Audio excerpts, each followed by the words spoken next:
Hashem, Elokeinu El Echad, Tzadik Hashem, Bechol Drachav, Bechassid B'ma'asav.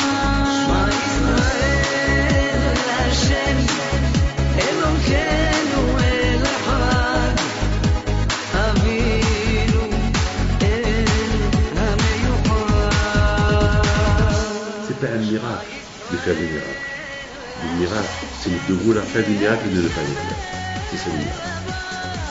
מברך לעלמיה, וישתבח ויתפאר, ויתנשא ויתרומם. Bishut Morav Rabotai, avec la permission d'Hachem. Aujourd'hui, c'est le deuxième cours de Torah que je donne dans cet endroit qui porte le nom de mon grand-père Abraham Pinto, à New York, Manhattan. Zayom Asa Hashem Nagila Ben Ismahabu, grâce à Dieu Akadosh Baruch Hu, il m'a donné la santé pour réaliser un rêve que j'avais toujours, de construire une maison d'Hachem, une maison de Dieu à New York, pour les Juifs qui sont d'origine de France, ici à New York. Et Baruch Hashem, après de longues années, après 3 ans, des travaux, des difficultés, finalement, Akadosh Baruch Hu, il a réalisé ce rêve-là. Et combien on doit dire merci à Akadosh Baruch Hu? Et comment on peut dire merci à Hashem? Qu'est-ce qu'on peut donner à Akadosh Baruch Hu, lui qui nous donne tout? Par exemple, un roi, il donne, il est riche, il a le pouvoir, il a tout. Qu'est-ce que le public, le peuple peut donner au roi? Quelle satisfaction il peut donner au roi? Eh bien, la seule satisfaction que le roi peut recevoir de son peuple, c'est que lorsque on l'acclame, on l'aime, on écoute ce qu'il dit, on lui fait honneur. C'est tout ce qu'on peut lui donner. L'argent, il l'a. Il a tout. Les honneurs, il l'a. La maison, les palais, il les a. Il a tout. Qu'est-ce qu'on peut lui donner? Eh bien, on ne peut que lui donner une satisfaction. C'est tout. Eh bien, Hachem, ce qu'on peut donner à Kadosh Baruch Hu, c'est une satisfaction. Laquelle? Lorsqu'on se lève le matin, on fait la prière, on mange, on fait la prière. Toute notre vie, elle est liée avec la prière. Donc, c'est la seule, tout ce qu'il nous fait, c'est le seul moyen de lui dire merci. Et David Amelech alav shalom, il dit, Shiva bayom hilaltecha. Et David Amelech alav shalom, que 7 louanges, je te donne chaque jour. Pourquoi 7 louanges? A priori, il devait lui donner des louanges chaque instant. Mais malheureusement, l'homme, il ne peut pas pour donner des éloges, il faut 24 heures sur 24, non-stop. Mais comment on peut le faire? C'est impossible. Il faut qu'on mange, il faut qu'on dort, il faut qu'on travaille. Et pendant le moment qu'on travaille, on ne peut pas faire des éloges. Quand tu travailles, tu es en train de manger, tu fais des éloges, tu as faim. Tu as tellement faim, tu veux manger. Pendant que tu as faim, tu ne peux pas donner des éloges. D'accord, avant le manger, tu fais des éloges. Après le manger, tu fais avec un des éloges. Mais comment non-stop? Alors David Amelech, il a trouvé un système extraordinaire. Il dit, David Amelech, même en mangeant, je te donne des éloges. Même en dormant, je te donne des éloges. Comment? Eh bien, le fait qu'on ait un brit mila sur nous. Le fait qu'il y ait un talit. On porte le talit. Il y a beaucoup de tzadikim qui portent le talit même lorsqu'ils dorment. Eh bien, les tchilines, c'est-à-dire la mezouza. On est à la maison, même si on n'étudie pas, même si on ne fait rien du tout, le fait qu'il y ait une mezouza à la maison, c'est des éloges à Hachem que tu fais. Donc voilà une manière comment on peut se faire des éloges à Hachem, les faire sans les faire. Ils se font d'eux-mêmes tout seuls. Avec le fait que tu as talit sur toi, c'est des éloges que tu donnes à Kadosh Baruch Hu, les quatre petits livres que tu as. Avec le fait que tu as une brit mila sur toi, c'est des éloges à Hachem que tu fais. Avec le fait que tu mets tefillin le matin, c'est des éloges. Voilà, il y a des éloges qui se font automatiques. Tu dors, il y a une mezouza à la maison. Donc la maison elle-même, C'est du non-stop des éloges qui se font à Kadosh Baruch Hu. Shiva, ben, et à part lorsque tu travailles correctement, tu voles pas, et lorsque tu étudies la Torah. Donc il y a d'autres. Donc ça veut dire, en fait, on va arriver à donner des éloges à Kadosh Baruch Hu 24 heures sur 24 toute une vie. Donc je retourne à ce que j'ai dit, je remercie à Kadosh Baruch Hu pour Baruch Hashem qu'il a réalisé mon rêve de créer une maison d'Hachem ici en plein New York pour Be'ez Hashem, pour faire du public relation entre Akadosh Baruch Hu et le peuple. Il faut faire de cet endroit, si Dieu veut, un endroit uniquement où les gens, si Dieu veut, ils vont découvrir Akadosh Baruch Hu. Déjà, avec le fait que je reçois ici les gens, il y a beaucoup de gens ici à Manhattan qui sont libéraux, réformistes, ils sont loin de la Torah. Avec le fait déjà de savoir qu'il y a quelqu'un qui vient, qui les reçoit, qui leur fait des brachot, et eux-mêmes, ils se rapprochent à Akadosh Baruch Hu, eux-mêmes. Parce qu'ils voient qu'on ne les rejette pas, ils voient qu'on ne les met pas de côté, qu'il y a un contact avec eux, donc ils ne se sentent pas rejetés. Et c'est très important que le juif, il ne faut pas qu'il se sente rejeté. Peu importe dans son niveau spirituel où il est, dans quel niveau il est, le plus important, il ne faut pas qu'il se sente rejeté par un barbeux. Il ne faut pas qu'il se soit rejeté par quelqu'un qui est orthodoxe, qui est. Le contraire, il faut qu'il se sente qu'il est important. Chez Akadosh Baruch Hu, tous les juifs sont importants. Il n'y a rien, même le rachat, il est important chez Akadosh Baruch Hu. Parce que le fait que le rachat y vit, ça prouve qu'Akadosh Baruch Hu, il attend. Il lui donne toujours un espoir, il y a toujours un espoir. Peut-être un jour il va faire pénitence, il va faire teshuva. Donc il y a toujours un espoir. Alors, maintenant, je voudrais parler aujourd'hui tout d'abord déjà, il y a la Hiloula de Yonatan ben Uziel. Et pour beaucoup de gens qui ne sont pas mariés, la Hiloula de Yonatan ben Uziel, elle est symbolique que tous les gens qui ne sont pas mariés, qui vont à son kever, à son tombeau pour prier à Hachem pour le mariage. Vraiment, il doit avoir des raisons pourquoi. Il se peut que Yonatan ben Uziel, il avait une force, il a cette force-là de prier à Akadosh Baruch Hu pour que les Juifs ils se marient. Je peux aussi vous dire que mon grand-père Abraham Pidal Avachon, par que son mérite soit avec nous, lui aussi, beaucoup de gens, des milliers de personnes qui ont allumé des veilleuses à la mémoire de Abraham Pinto, aussi, Baruch Hashem, ils se sont mariés. Il y a une force. Vous savez que chaque tzaddik, il a sa force. Chaque tzaddik, il a une mida, une force pour prier. Vous savez que Moshe Rabbeinu, il avait une force de prier pour tous les cas. Mais les tzaddikim, ce n'est pas tous les cas qu'ils ont. Chaque tzaddik, il a un cas particulier, qu'il a une force dans ce cas-là, pour lorsqu'il prie Hachem, sa prière Moshe Rabbeinu. Et j'ai réalisé que les enfants et le mariage, c'est deux cas que j'ai vus par le mérite de Rabbi Pido, je les ai vus beaucoup de fois se réaliser. Je ne peux pas vous dire pourquoi, mais c'est le émet. Beaucoup de gens ils sont partis à Essaouira pour le pèlerinage de Rabbi Pido. La même année, ils se sont mariés. On a vu des milliers de personnes, c'est des choses qu'on voit tout le temps. Alors, aujourd'hui, c'est la Hiloula de Yonatan ben Uziel.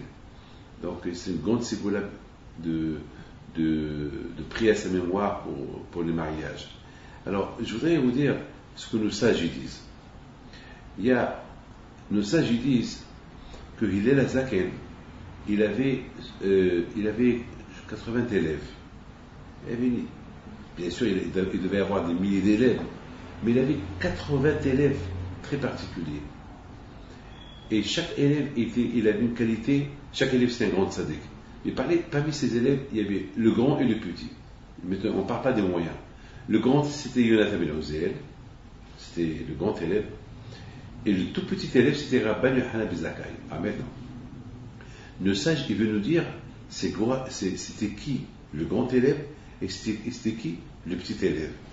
Alors, la Torah, nos sages, ils nous disent que Yonatan ben Uziel, il était tellement saint, il était tellement on ne peut pas l'approcher, à tel point que lorsqu'il étudie la Torah, tous les oiseaux qui survolent sa tête, ils brûlent. C'est la folie.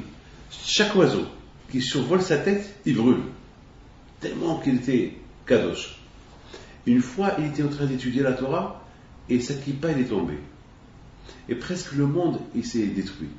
Vite, il y a eu un Nabi, il est parti vite, il a pris la kippa, il l'a remis sur la tête.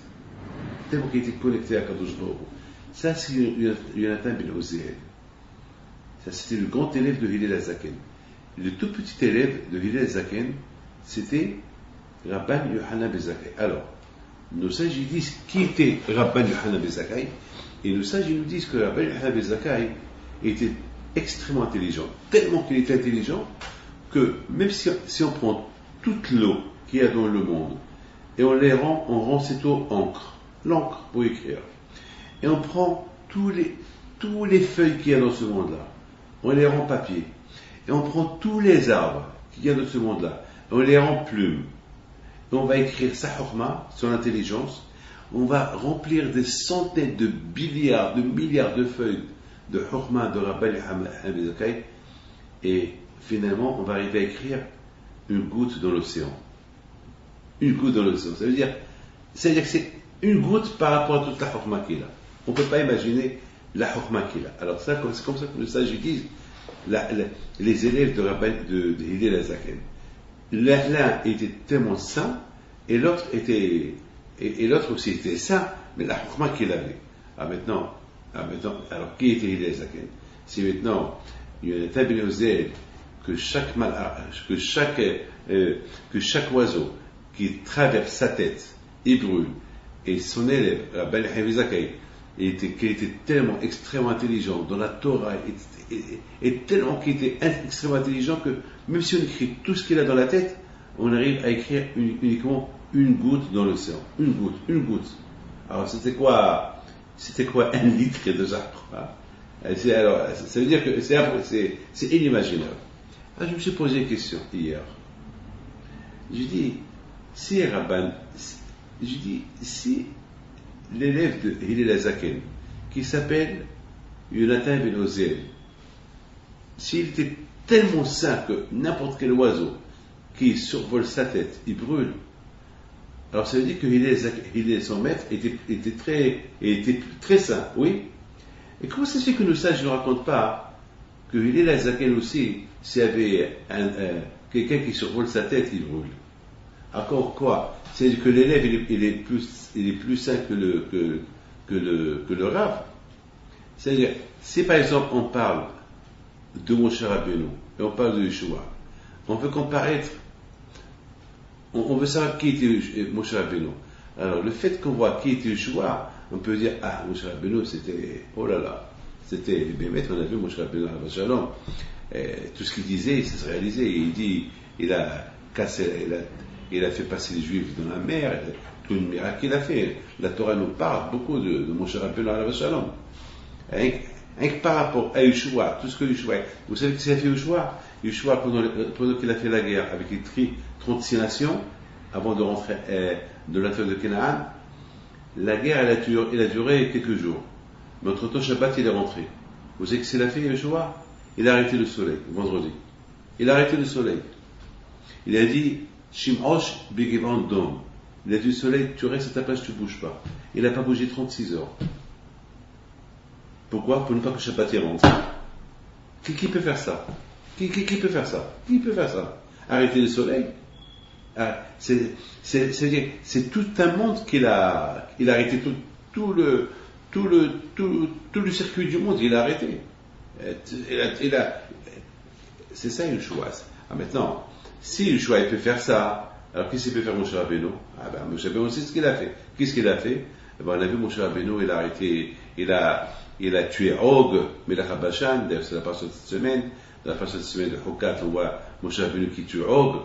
Et Og, c'était pas n'importe qui. Vous savez, Og, il mesurait quelques dizaines de mètres. Vous savez que Moshe Rabbeinu était grand de taille, et son bâton était grand de taille. Il avait un bâton de 10 mètres.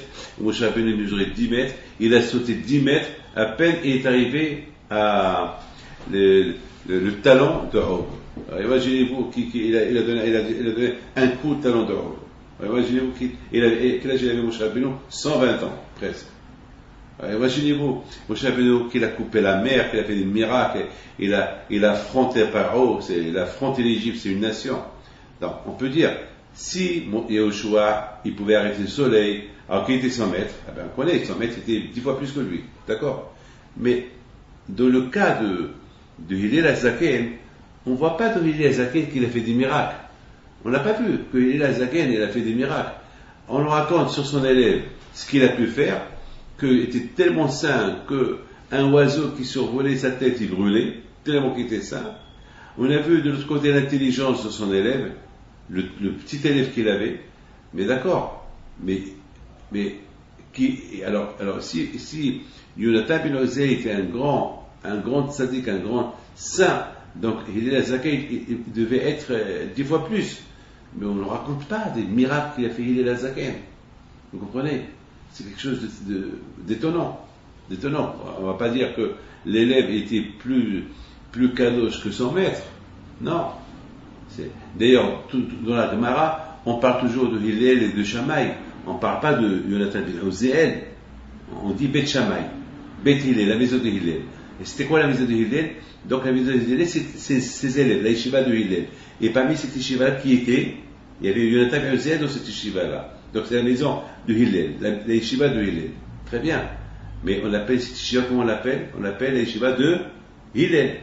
Donc Hillel, il devait être 10 fois plus que Yonatan ben Ozei. Mais comment ça se fait qu'on ne nous parle pas de Hillel, de sa sainteté, que lui aussi, lorsqu'il y avait un oiseau, je ne sais pas moi, ou un aigle qui traversait, qui survolait sa tête, qui brûle.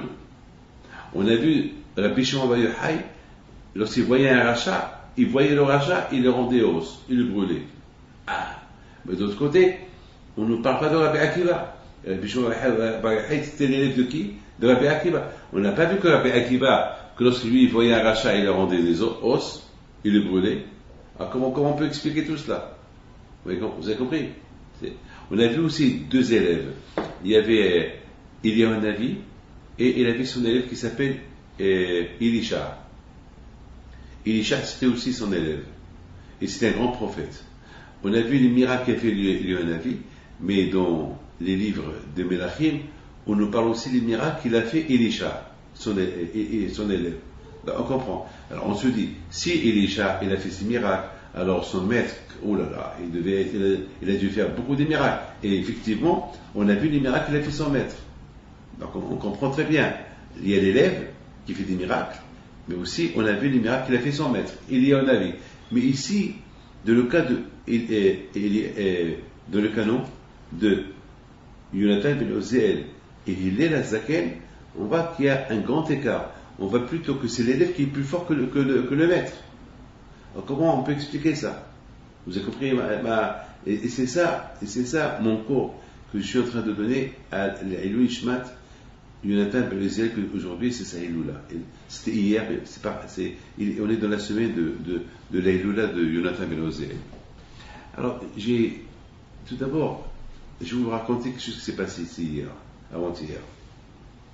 Et pour vous dire que le premier miracle que j'ai vu dans ce bureau-là, il y avait Nathan Lowe qui était présent. Vous le connaissez? Il était présent. Il a participé à ça.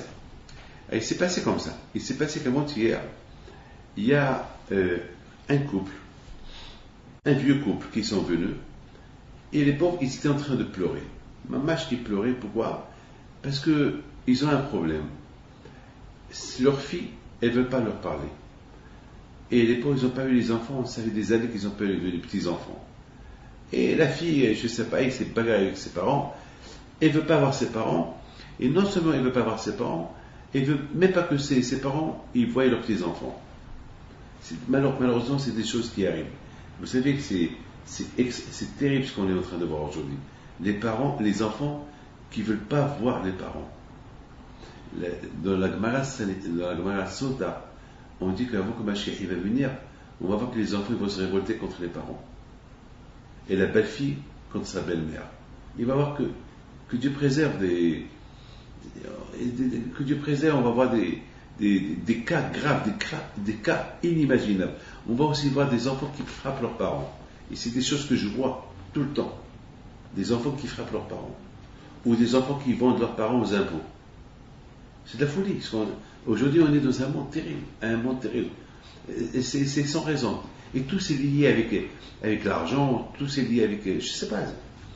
Et la pauvre, cette femme-là, ça fait longtemps, ce couple malheureux de New York, ça fait longtemps qu'il vient me voir. Et chaque fois, il vient, il pleure.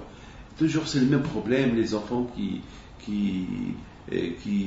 veulent pas, même à ça, ils veulent pas les inviter chez eux à la maison. Ils peuvent même pas aller voir les petits-enfants. Alors moi, j'ai dit, mais j'aurais dit beaucoup de fois, mais prenez un avocat. Ta fille, elle n'a pas le droit de t'empêcher de voir les petits-enfants. Il y a des lois. Il y a des lois. Alors ils me disent, non, déjà, il y a un écart entre nous et notre fille, on ne va pas ajouter. On préfère s'offrir de ne pas ajouter. J'avais de la peine. Mais avant-hier, ils ont tellement pleuré que vraiment, alors j'ai fait une prière. J'ai dit à Hachem, c'est la première fois que je reçois les gens dans ce bureau-là. Alors Hachem, fais un miracle. Hachem, montre-moi qu'est-ce que tu peux faire. Fais Hachem que cette femme-là, malheureuse, ce couple, malheureux, ce vieux couple, que la fille, ils rencontrent leur fille et qu'ils voient les petits-enfants. Et voilà, j'ai fait une prière. Et j'ai commencé à leur donner un peu de courage et j'ai commencé à les soulager. Vous comprenez? Quand un juif, je soulage d'autres personnes, je les soulage. Bon, l'affaire est terminée. Ils sont partis. Bon, je continue à recevoir les gens. Il y avait Nathano qui est venu, on discutait un peu. Et voilà Hanania qui arrive. Rabbi David, il y a le couple qui était là. Ils doivent te raconter un miracle qui vient de se passer pendant cette heure-là. Je dis qui rentre. Il y avait Nathano qui était assis. Ils sont rentrés, le couple vieux, et ils disent, il y a eu un miracle qui s'est passé, il y a un miracle, c'est inimaginable, il n'y a que Hachem, il y a Hachem, on va se rapprocher d'Hachem. Je commençais à les voir, je dis, qu'est-ce qui se passe? Qu'est-ce qui se passe? Ils me disent, on est sorti de chez vous. Et on a décidé de ne pas prendre le métro. On a décidé de marcher, d'aller à pied à la maison. On est de chez vous quelques blocs. On a décidé de marcher à pied. Et on marche à pied, et voilà, il y a un feu rouge. Et nous, on doit traverser la rue, l'avenue. Vous voyez une voiture qui vient, elle s'arrête, c'est notre fille. Et dans la voiture, il y avait les enfants. Et on se regarde. Et ma fille, qu'est-ce qu'elle fait? Elle me fait un grand sourire, elle sort de la voiture, elle vient, elle m'embrasse. Elle me dit, maman, ça fait longtemps que je ne t'ai pas vu. C'est la folie. C'est la folie. C'est la folie. Il y avait les enfants. Mamie. Et ils embrassent les enfants. Ils se sont réconciliés.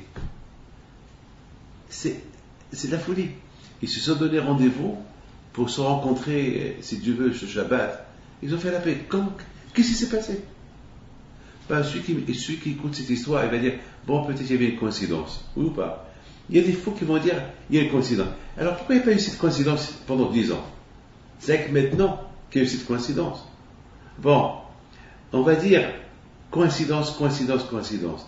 Mais sachant que la maman, chaque semaine, elle appelle sa fille.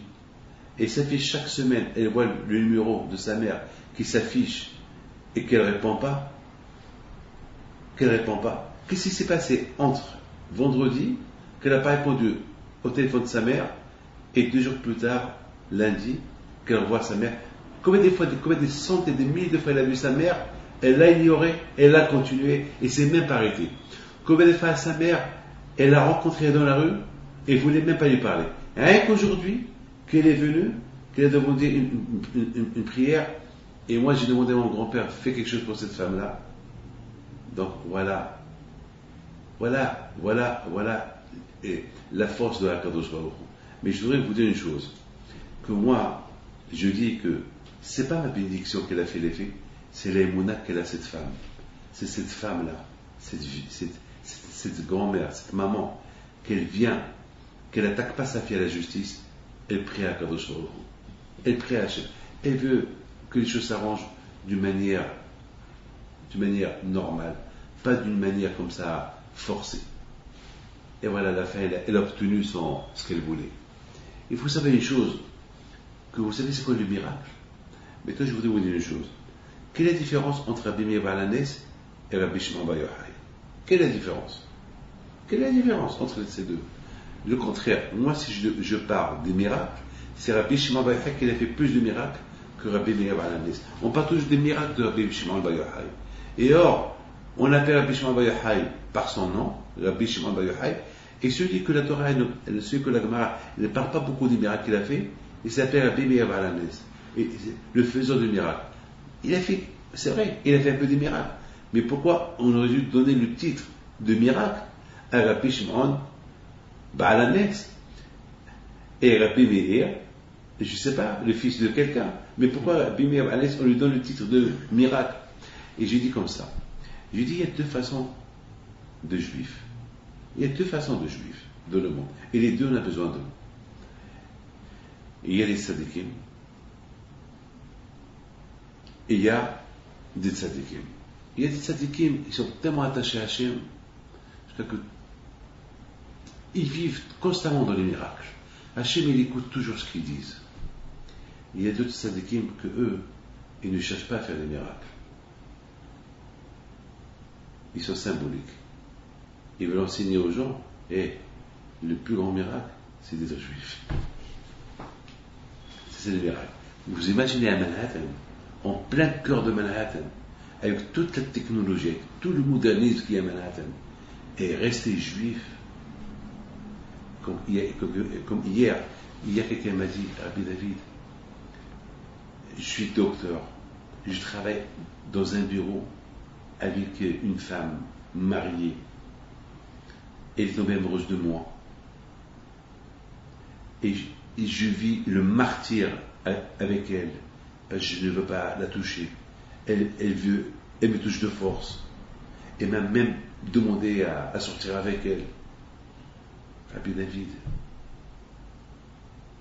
que dois-je faire? Je suis en train de craquer. Je le regarde, et c'est un jeune homme, un beau garçon. Il a 28 ans, avec toutes ses forces. Il m'a dit, Rabbi David, elle est très belle. Cette femme, elle me rend fou. Je suis même tombé amoureux d'elle. Mais je sais que je ne peux pas la toucher. Je sais que dois-je faire? Qu'est-ce que je vais lui dire? Je dis, mon fils, ou tu quittes, ou tu travailles, ou bien sois toujours fort. Continue ta force. Vous imaginez un beau garçon comme ça, en plein cœur de Manhattan, en plein. Il est ni marié, il n'a personne, rien du tout. Parce qu'il n'a pas contaminé ses études, il a encore un an d'études. Et vivre comme ça avec ce Yitzhara et rester juif et ne pas craquer, qui peut faire ça? C'est pas un miracle ça. C'est pas un miracle ça, que ce monsieur-là, il tombe pas dans le piège de cette femme, alors qu'il lui tend les pieds du matin au soir. C'est pas un miracle ça. Bah pour moi, c'est le plus grand miracle ça. Pour moi, c'est Yosef Hatzadik ça. Yosef Hatzadik, l'histoire de Yosef Hatzadik, ça s'est passé une fois. Celui-là, c'est toute la journée, 40 fois par jour. Il joue le rôle de Yosef Hatzadik 40 fois par jour. Il ne tombe pas dans le piège. Combien de fois elle a piégé, et surtout maintenant, et se déshabille devant lui, dans le cabinet. Il sort, une fois elle a bloqué la porte. Vous vous rendez compte, c'est pas un miracle ça. C'est ce que la Torah, c'est ce que le sage veut nous apprendre. Le sage veut nous apprendre, il y a le vrai miraculeux, et il y a le vrai miraculeux. Lequel? Faire des miracles. Un tzaddik, c'est facile pour lui de faire des miracles. Pourquoi pas un tzaddik? Il est tzaddik. Il est tellement Hachem, il est tellement attaché à Hachem qu'il peut faire le tzaddik. Mais le vrai miracle est tellement attaché à Hachem, jusqu'à que les grands tzaddik, il peut changer la nature. Il peut changer la nature. Mais ce qui est plus fort que lui, c'est celui qui change aussi la nature. Comment? Qui ne tombe pas entre les mains du Yitzhara.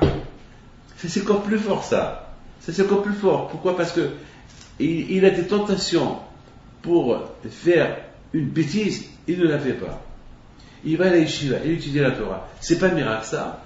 C'est ça Rabbi Meir Baal HaNes. Rabbi Meir, c'est le symbole de celui qui étudie la Torah. Celui qui surmonte les Tzahara.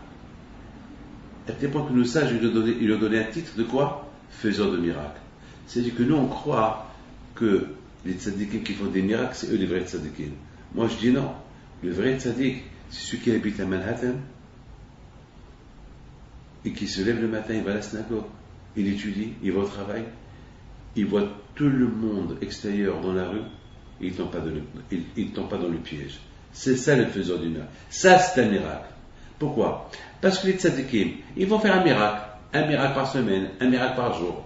Mais celui qui surmonte les tzahara chaque jour, mais c'est de la folie.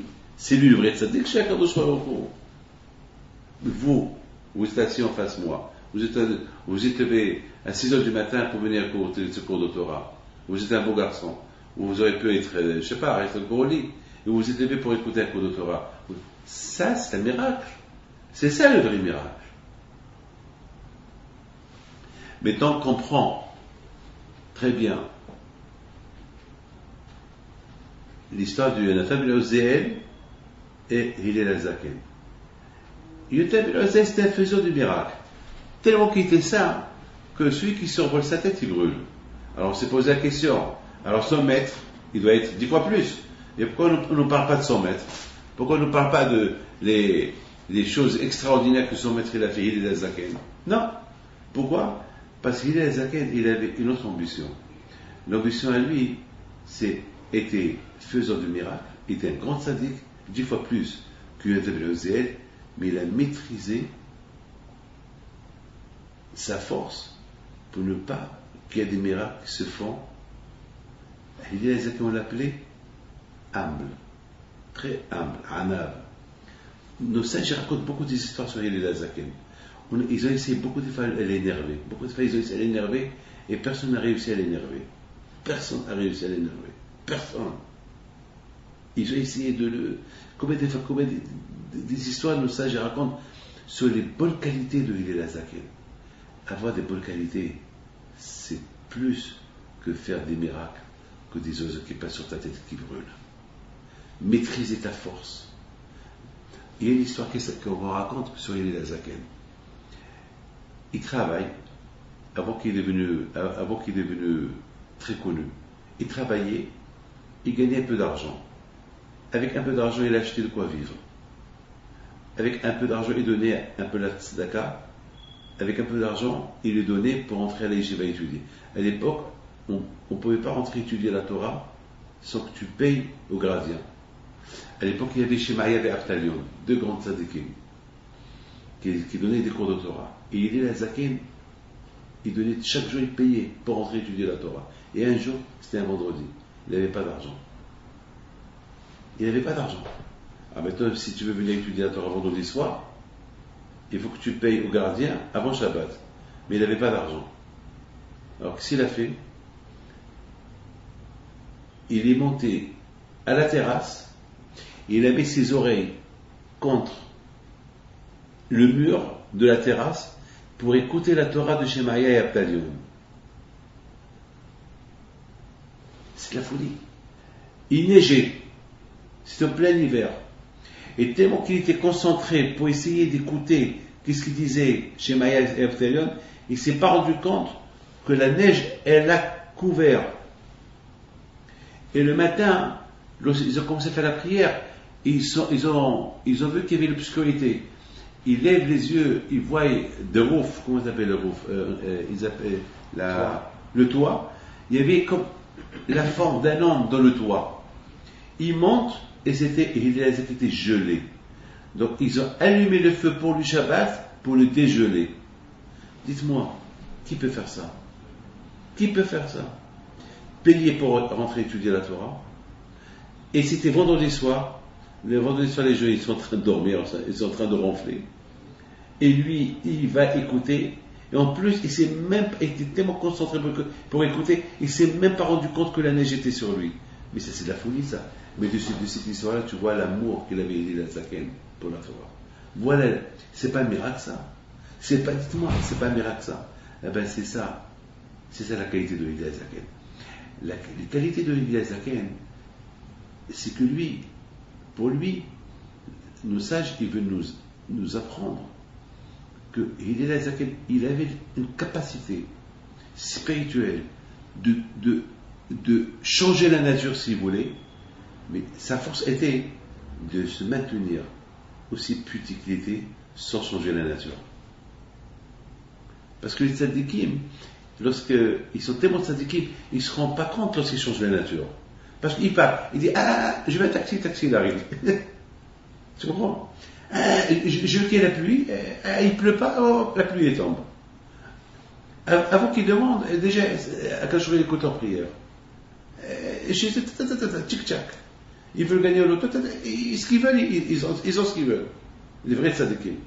Mais il y a d'autres tzadikim, ils connaissent leur capacité, ils savent qu'ils peuvent changer la nature, mais ils préfèrent rester toujours dans l'ombre, sans changer la nature. Ça, c'était les Zaken. En même temps, il était 10 fois plus que son élève, Yonatan Ben Uziel, mais de l'autre côté, il a maintenu Shalat. Il a gouverné sa Kedusha pour ne pas qu'il se dévoile qu'il était un vrai faiseur de miracles. On pouvait voir de lui que des miracles de qualité. Il ne s'énerve pas. Il aime la Torah. On nous raconte sur lui, il y avait une fois un pauvre, un riche qui était milliardaire, il est devenu pauvre. Et les Zaken était dans la rue, il le voit, il lui dit, mais toi tu étais un jour riche? Il lui dit oui. Qu'est-ce qu'il fait? Il est à Zaken, il va, il achète un cheval, il a fait monter sur le cheval, et c'est lui qui l'a conduit. Il a dit, je veux que tu te sens comme avant. Je veux pas que tu te sens pauvre. Il a changé ses vêtements et tout. Qui peut faire ça? Qui peut faire ça? Personne ne peut faire ça. Voilà. De même qu'on a vu chez Rabbi Akiva. D'un côté, on a vu Rabbi Shimon Bar Yochai, l'élève qui était faiseur de miracles, qui pouvait changer la nature. Il pouvait, lorsqu'il voit un rachat, il le rend un tas d'os, il meurt sur place, il le brûle par sa sainteté. Et de l'autre côté, on a vu Rabbi Akiva, que lui, l'amour qu'il portait à Kadosh Baruch Hu, au moment qu'il est mort, avant qu'il est mort, les Romains étaient en train de peigner son corps avec des peignes de fer, jusqu'à que son corps, le pauvre, il est mort d'une manière terrible. Et au lieu qu'il crie de souffrance, qu'est-ce qu'il faisait? Shema Israël, Adonai, Eloheinu, Adonai. Il faisait, il faut aimer Hachem.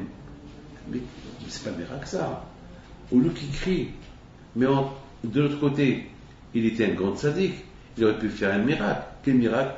Eh bien, il aurait pu voir ces Romains qui sont en train de le brûler, de le tuer. Un qui les regarde, il meurt tout de suite. Il a dit non. Si c'est la volonté d'Hachem que je meurs de cette façon, alors j'accepte. On voit d'un côté le maître qui était comme Moshe Rabbeinu. Il était aussi fort que Moshe Rabbeinu. Mais Moshe Rabbeinu, lorsqu'il a reçu la Torah, et après il a montré Moshe Rabbeinu tous les tzadikim qu'il va avoir, lorsqu'il a vu Rabbi Akiva, combien il était un grand tzaddik, même Moshe Rabbeinu a dit à Akash Baruch Hu, mais pourquoi tu n'as pas choisi de donner la Torah entre les mains de Rabbi Akiva? Il est 1000 fois mieux que moi. Vous vous rendez compte? Moshe Rabbeinu, il dit à Akash Baruch Hu, mais il est mieux que moi, Rabbi Akiva. Mais pourquoi c'est pas lui qui donne la Torah? Et Akash Baruch Hu lui dit non, c'est toi qui donnes la Torah. Comme ça, c'est ma volonté. C'est ma volonté. Voilà, on voit, il y a deux sortes de tzadikim. Il y a des tzadikim qu'on apprend d'eux la kedusha, que tout ce qu'ils demandent à Akash Baruch Hu réalise. C'est-à-dire, il y a d'autres tzadikim que eux, ils veulent que tu apprennes d'eux les qualités. Comment être maître de toutes les mauvaises qualités. C'est-à-dire, il ne faut pas que tu tombes dans le piège de Ainara, le piège de la jalousie, le piège de penser qu'à l'argent, le piège de vouloir être toujours en colère, le piège avec les femmes, le piège. Non, il faut surmonter ton instinct. Et c'est ça le plus grand miracle. On a vu Rabbi Akiva, on a vu l'élève. L'élève qui fait des miracles. Mais Rabbi Akiva peut faire 10 fois plus. Mais on a vu Rabbi Akiva, l'amour qu'il porte à Kadosh Baruch Hu. On voit, c'est-à-dire que beaucoup de fois, moi David Pinto, si je vois un tzaddik qui fait des miracles, je me dis, je ne peux jamais faire comme lui. Mais quand je vois un tzaddik comme il maîtrise ses qualités, je me dis, comme lui je peux être. Hein? Je peux être comme lui. Voilà, comme celui-là je peux l'être. Regarde il est à Zakel. Il aurait pu être que parmi ceux que tous ceux qui survolent sa tête, ils brûlent. Mais de l'autre côté, qu'est-ce qu'il fait? Il maîtrise sa force et tout le monde peut survoler sa tête et il ne va pas le brûler. C'est-à-dire, chacun va l'insulter, il ne va pas rendre. Mais c'est une maîtrise extraordinaire que les jeunes vont l'insulter et lui il ne va pas les rendre. Il y a beaucoup de gens que dès que tu les insultes, tu leur fais quelque chose, ils sautent sur toi, ils t'insultent, ils se vengent. Mais Hillel Zaki, c'est le contraire. Alors, d'après ce que je suis en train de vous dire, j'ai réalisé une chose. Il y en avait l'Ozel, il ne pouvait pas supporter quelqu'un qui fait une faute. Et si quelqu'un fait une faute, il le punit sur place. Comme Rabbi Shimon Bar Yochai. Il ne pouvait pas supporter quelqu'un qui fait une faute. Quelqu'un qui fait une faute, il le punit sur place. Et il est, c'est le contraire. Il pouvait supporter quelqu'un qui fait une faute. Et même si quelqu'un fait une faute, il ne va pas le punir. Il va l'aider à être mieux. Rabbi Akiva de même. Il va pas, lorsqu'il voit quelqu'un qui fait une faute, il ne va pas le punir. Il va l'aider à devenir mieux. Voilà comment on peut expliquer le cas des tzadikim. Dans la vie, on a besoin des tzadikim qu'on apprend d'eux, comment être attaché à Kadosh Baruch Hu, de la sainteté, et comment Kadosh Baruch Hu est proche d'eux, c'est super. Et de l'autre côté, il y a des autres tzadikim qui sont. On apprend d'eux comment maîtriser les mauvaises qualités. On apprend d'eux comment être proche d'Hachem. Et on a besoin de ça. Parce qu'aujourd'hui, c'est dur d'être un tzaddik. Plutôt, mais arriver à maîtriser les qualités, les mauvaises qualités, on peut. À travers la Torah. Mais être un tzaddik, c'est pas facile. C'est dur. Vous savez que Rabbi Shimon Bar Yochai, il a dit, il ne pouvait pas supporter des gens qui travaillent. Jusqu'à que ça a pris 1 an pour qu'il réalise que le monde, il faut qu'il y ait des gens qui travaillent. Parce qu'au départ, il disait comment? L'homme, il doit étudier la Torah et c'est tout. Je ne comprends pas comment les gens travaillent.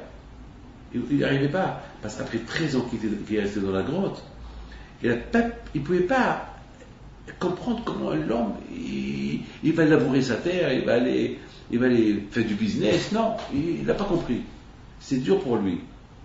Il dit, écoute, les Juifs dans le désert, pendant 40 ans, ils ont vécu avec la manne, et le bon Dieu, il leur a donné à manger. Alors là, aujourd'hui aussi, il faut étudier la Torah, et quand je vais t'envoyer tout du ciel. Alors lorsqu'il voit quelqu'un qui travaille, il est puni. Parce qu'il y a une voix du ciel qui sort. Il dit, Shimon, tu veux détruire le monde. Le monde, il est fait de cette façon. Que les gens, il faut qu'ils travaillent. Il faut qu'il y ait du business. Et après, tu peux aller étudier la Torah. Il y a le stock market, il faut. Attends, c'est pas l'ange qui va venir labourer ta terre. Il faut labourer la terre pour avoir la récolte. Et après, il faut. Alors arrête de punir les gens. Alors, Rabbi Shimon il est retourné dans la grotte pendant 1 an pour apprendre comment vivre avec les gens qui travaillent, pour les supporter. Alors finalement, vous voyez que Rabbi Shimon il avait une méthode très dure. Il y a beaucoup de gens qui ont essayé de faire comme qu'il a dit Rabbi Shimon, mais ils n'ont pas réussi. C'est dur. C'est une voie très dure. On ne peut pas être Rabbi Shimon. Mais par contre, on peut travailler, étudier la Torah, faire les mitzvot, on peut travailler sur les midot, travailler sur qualité. Et je pense que le plus grand miracle, c'est savoir se travailler de qualité. Et je pense qu'ici à New York, ou à Paris, ou à Tel Aviv, ou dans les grandes villes, des juifs qui habitent dans la capitale et qui sont vraiment, tu les vois avec qui passent sur la tête, tu vois qui maîtrisent leur Yetzirah, c'est extraordinaire. C'est extraordinaire. Pour moi, c'est un miracle. Pour moi, c'est un miracle, ça. Pour moi, je vois des gens comme ça, c'est super, c'est un miracle. Vous savez, il y a des gens qui sont à la yeshiva du matin au soir. Alors eux, les Sahara, il ne vient pas les embêter. Pourquoi? Parce que ils sont du matin, leur tête elle est prise avec la Torah. Donc, mais on va voir le monsieur qui travaille dans un building où il n'y a que des femmes et il faut qu'il est toujours dans la rue et il reste juif avec qui passe sur la tête et le soir il va étudier et il vit comme un vrai juif. Ça, pour moi, c'est un grand miracle, ça. Vous voyez, voilà les deux catégories de juifs. Il y a le juif qui est tzaddik parce qu'il est tzaddik à travers la Torah. Il y a le juif qui vit dans le monde extérieur, il est tzaddik. Lui aussi à travers la Torah. Mais on a besoin des deux choses. Voilà. C'est ça le cas de Hillel HaZaken et c'est ça le cas de Yonatan ben Uziel. Le cas de Yonatan ben Uziel, c'était, on voyait vraiment la sainteté qu'il avait, aucun ne pouvait l'approcher, que celui qui l'approche il brûle, tellement qu'il était saint. De l'autre côté, on voit son maître, tout le monde pouvait l'approcher sans qu'il se brûle. Hein? Oui ou pas? C'est une force terrible, ça. Voilà la force de Hillel HaZaken. Il pouvait que tout le monde qui l'approche, qui brûle, mais lui, il a fait que non. Tout ce qui l'approche, justement, il ne va pas brûler. C'est bon. Regarde là, le feu, il brûle. Mais si je t'apporte un feu qui ne brûle pas, qui va t'impressionner le plus? Le feu qui brûle ou le feu qui ne brûle pas? Le feu qui ne brûle pas, il va t'impressionner le plus. Comment? Il ne brûle pas. C'est ce qu'il a vu, mon cher Rabbeinu. Mon cher, lorsqu'il a vu le busan qui ne brûlait pas, et il s'est étonné. Il a dit comment? Le feu dans l'arbre et l'arbre il ne brûle pas? Comment? L'arbre il ne brûle pas, il n'a rien compris. Et bien c'est ça. C'est ça la force de la Torah. La force de la Torah, elle a double sens. Ou par la force de la Torah, tu peux brûler tout ce qui t'approche, ou par la force de la Torah, tu peux être 10 fois plus que tout celui qui t'approche, il ne va pas brûler. Et c'est le cas de Hillel HaZaken. N'oubliez pas qu'on compare la Torah au feu. On compare la Torah au Eitz, l'arbre. Eitz Haïm la Ma'azikiba. Que celui qui cherche la vie, il faut qu'il s'accroche à l'arbre. Vous savez comment on compare ce monde? On compare ce monde à un arbre, d'accord? Et que les branches de l'arbre, ils vont vers le tronc. Le tronc, c'est le néant. Et toi, tu es accroché. Et en dessous des yeux, il y a le vide. Il y a des millions de kilomètres de vide. Alors, pour vivre, il faut faire quoi? Il faut s'accrocher à l'arbre. Il faut rester. Ce monde-là, c'est du vide. C'est vrai, on voit du plein. Tout est plein. Mais c'est du vide, c'est du bidon, tout. Parce que tout ça, tu ne le prends pas avec toi. Tout reste là.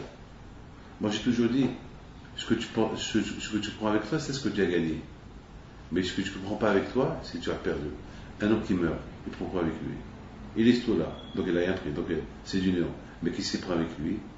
Les mitzvot, Ma'atim Tovim, qu'il a fait dans sa vie. Ça, il le prend avec lui. Donc, donc, Hashem, que le bon Dieu te protège, que il te donne la santé, la joie, la prospérité. Et n'oublie pas une chose, étant donné qu'aujourd'hui, on est dans la paracha de Hukat. Et la paracha de Hukat est extraordinaire. Parce que cette paracha, la Torah nous parle de la guerre de Og. La guerre qu'il a fait Og avec les bénis Israël. Et c'est écit que Moshe Rabbeinu avait peur de lui. Et Rav Moshe Feinstein, à la Vachalon, il pose une belle question. Il dit, mais comment est-ce possible que Moshe Rabbeinu ait peur de Og? Comment est-ce possible? Comment est-ce possible que Moshe Rabbeinu ait peur de Og? Il s'agit qu'il avait peur des mérites qu'il avait à Og. Et c'est quoi les mérites qu'il avait à Og? Il a rendu quelques services à Abraham Avinu. Alors parce il a rendu quelques services à Abraham Avinu, alors peut-être ces mérites là, de ces services qu'il a rendus à Abraham Avinu, ils vont l'aider. Alors, la Moshe Feinstein pose une belle question. Mais comment ils vont l'aider?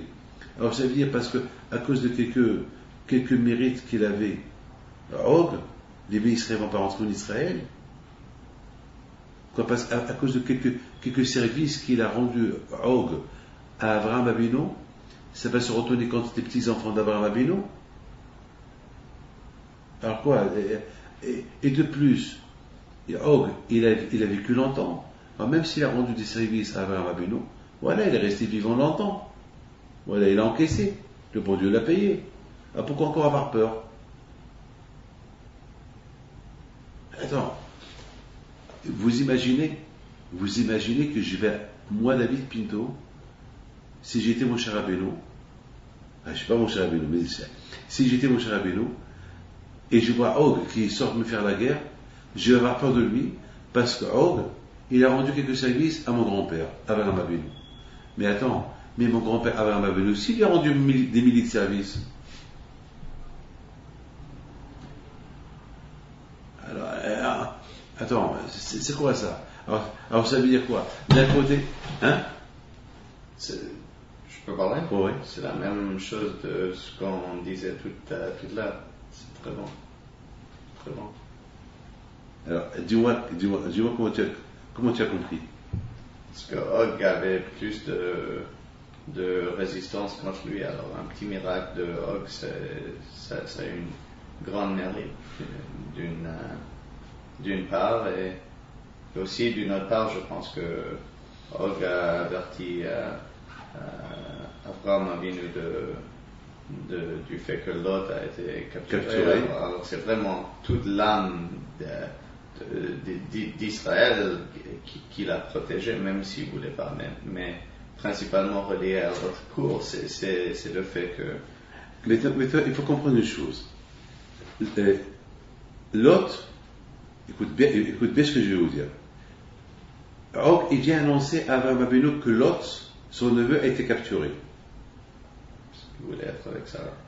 Maintenant, Og, il a pensé que Abraham Avinu il va faire la guerre, il va mourir, il va prendre sa femme. Et Og, il va prendre la femme d'Abraham, Sarah. Donc, le bien qu'il a fait à Abraham Avinu, c'était pas vraiment un bien, c'était un mal. Oui, parce que c'est un bien il devait sortir de ce bien-là un mal. Et malgré tout, on voit qu'Abraham Avinu al Shalom, il lui a la Torah, elle a donné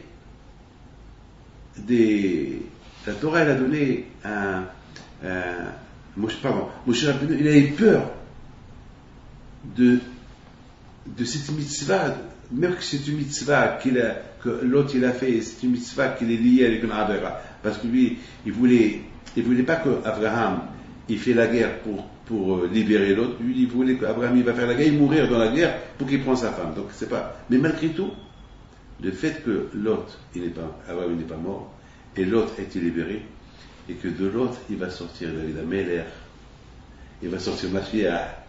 Il y a beaucoup de choses qui vont sortir de l'autre. Il y a beaucoup de tzadikim qui vont sortir de l'autre. Donc Moshe Rabbeinu, il a vu ça dans le Ruach HaKodesh. Vous avez compris? C'est de ça qu'il a eu peur. Moshe Rabbeinu, il a eu peur de tous ces tzadikim qui vont sortir de l'autre, le zéro de tous ces juifs qui vont sortir de l'autre. Et que Dieu préserve que. Et tout cela pourquoi? Parce que Og, celui qui est venu chez Abraham, lui a annoncé que l'autre a été capturé. Même que l'autre, Og, il a pensé que le mal allait sortir de là, mais malgré tout, on a vu que Moshe Rabbeinu il avait peur. De là, on apprend quelque chose d'extraordinaire. Moshe Rabbeinu, il a maîtrisé sa colère. Parce que Moshe Rabbeinu, il ne devait pas voir le bien qu'il a fait Og. Il devait voir le mal qu'il a fait Og. C'est quoi le mal qu'il a fait Og? Qui veut faire la guerre aux Juifs maintenant. Quel est le mal qu'il a fait Og? Qu'il est venu chez Abraham lui annoncer que son neveu a été capturé uniquement dans le but pour qu'Abraham il meure, il prend sa femme. C'est ce que Abraham et Moshe Rabbeinu devaient voir. Alors maintenant, on peut répondre à la question qu'on a posée de la part de Moshe Feinstein. Comment est-ce possible que Moshe Rabbeinu il a eu peur de faire la guerre avec Og? Alors quoi? Parce que Og il a fait des services à Abraham Avinu. Alors c'est le mérite des services qu'il a fait à Abraham Avinu, ça va maintenant faire que Dieu préserve, faire empêcher les bénis Israël d'entrer en Israël. Ça y est. Je pense que Og il a été assez bien récompensé. Parce que depuis les services qu'il a fait à Abraham Avinu jusqu'à maintenant, ils sont passés des centaines d'années, des centaines et des centaines d'années. Donc pendant ces centaines d'années qu'il a vécu comme roi, et vous savez, c'est des récompenses tout ça. Alors, avec toutes ces récompenses que Og il a reçues, et de Abraham Avinu, et de Hakadosh Baruch Hu, pendant des centaines d'années, maintenant, Moshe Rabbeinu, il va avoir peur de lui, parce que vous savez que Og, il était dans la frontière. Le pays de Bashan, le pays de Og, qui faisait la frontière entre Israël, c'était derrière lui. C'est-à-dire qu'il fallait qu'il traverse la terre de Bashan pour entrer en Israël. Et Og, il vient, il se met devant les bénis Israël. Le Moshe Rabbeinu, il fait la guerre. Et point final, pourquoi avoir peur de lui? Écoutez, si quelqu'un il est censé pour comprendre bien les choses, il va bien dire que Moshe Rabbeinu, il n'avait pas à avoir peur de Og, il devait faire la guerre. Je pense que de là on voit la grandeur de Moshe Rabbeinu. La grandeur de Moshe Rabbeinu, lui, il voit très loin. Il aurait pu faire la guerre à Og et dire ce Og-là qu'il a fait des services à Abraham, mon grand-père, le bon Dieu l'a déjà payé. Maintenant, je m'en fous de lui. Maintenant, j'ai fait la guerre. Pourquoi avoir peur de lui? C'est à cause du service qu'il a fait, il va empêcher le Bisraël d'entrer en Israël? Non. Il fait la guerre. Mais Moshe Rabbeinu, Alav Shalom, il était un autre homme. Moshe Rabbeinu, il a vu autre chose. Il a vu le bien qui est sorti de Og. Et c'est ça qui lui a fait peur. C'est quoi le bien qui est sorti de Og? Moshe Rabbeinu, il a vu que même que Og, il avait des mauvaises intentions en venant dire à Abraham que son neveu Lot a été capturé.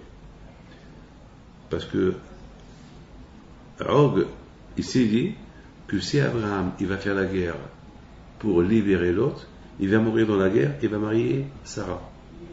Ça veut dire que c'était des mauvaises intentions.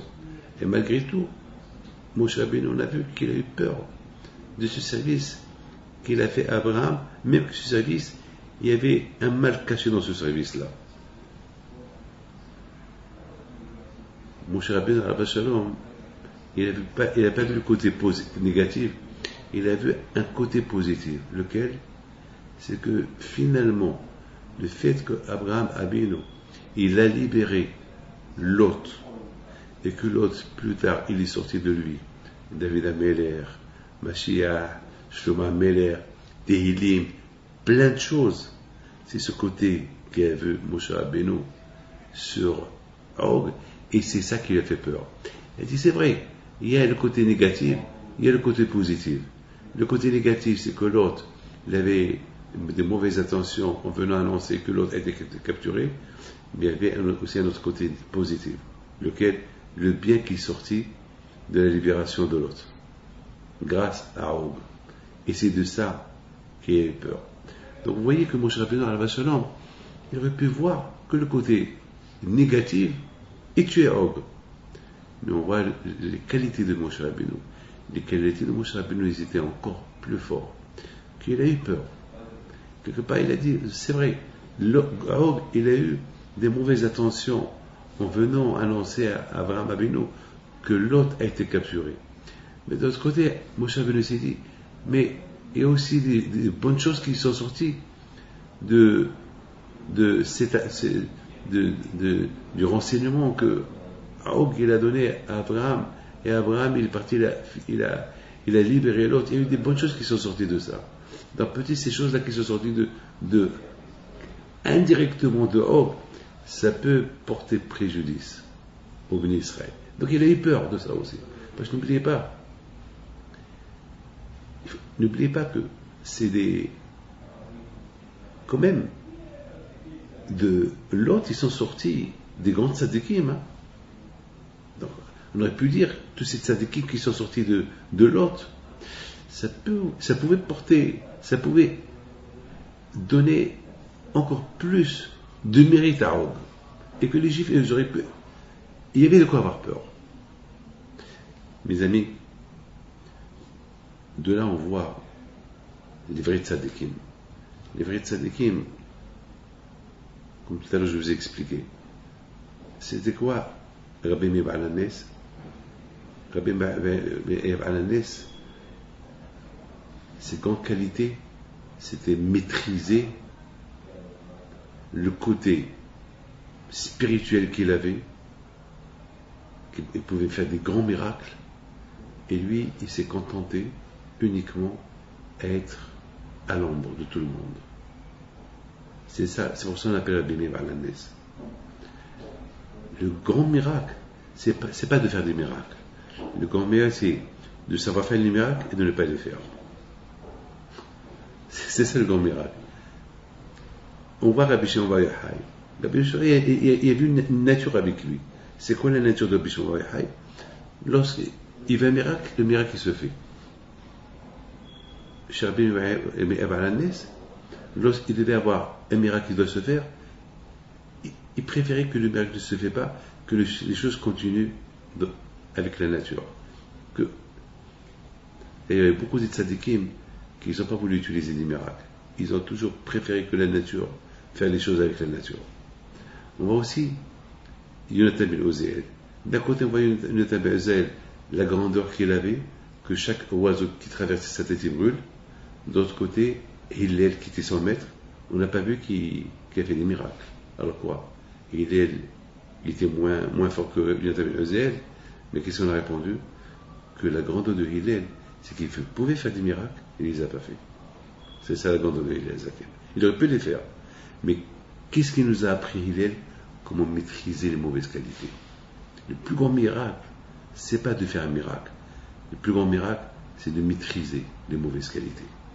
Quelqu'un qui vit à Paris, qui vit à New York, et qui se comporte comme un bon juif, c'est ça le plus grand miracle.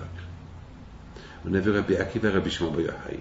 D'un côté, Rabbi Shimon Bar Yochai, lorsqu'il voit quelqu'un qui travaille, il le brûle. De l'autre côté, Rabbi Akiva, il était pour les travailleurs.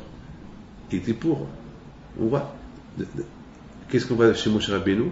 Au lieu qu'il punit Og, on a vu la grandeur de Moshe Rabbeinu. Au lieu qu'il les punit, il a essayé de trouver une autre solution. Et peut-être. C'est quoi le problème? Og, on va penser au bien qu'il a fait à Abraham, mais il a été déjà récompensé, c'est vrai.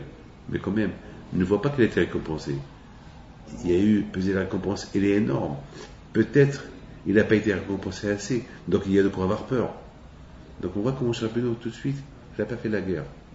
Il a réfléchi. Le seul qu'Hachem lui a dit, Moshe, attira auto, n'aie pas peur.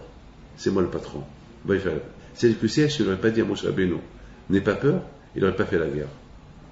C'est-à-dire que Moshe Rabbeinu, il avait ce côté-là de retenance. Il se retient. Le plus grand miracle qu'on peut apprendre sur Moshe Rabbeinu, c'est pas tous les miracles qu'il a fait, c'est le passage qui dit sur lui, vers Ish Moshe Anav, que Moshe était humble. C'est ça le plus grand miracle. Parce que tous les miracles, on peut les faire. C'est pas, it's not a big deal. C'est pas un miracle de faire des miracles. Le miracle, c'est de vouloir faire des miracles et de ne pas les faire. C'est ça le miracle. Voilà mes enfants, que le bon Dieu vous protège. Maintenant, vous avez bien compris la raison pourquoi Moshe Rabbeinu alav shalom, il avait peur de faire la guerre à beaucoup de gens aujourd'hui. Dès qu'il voit quelque chose, ils s'excitent. Du calme. C'est le miracle, c'est de savoir se calmer. En se calmant, on règle les choses. Que Dieu vous protège. يا شباب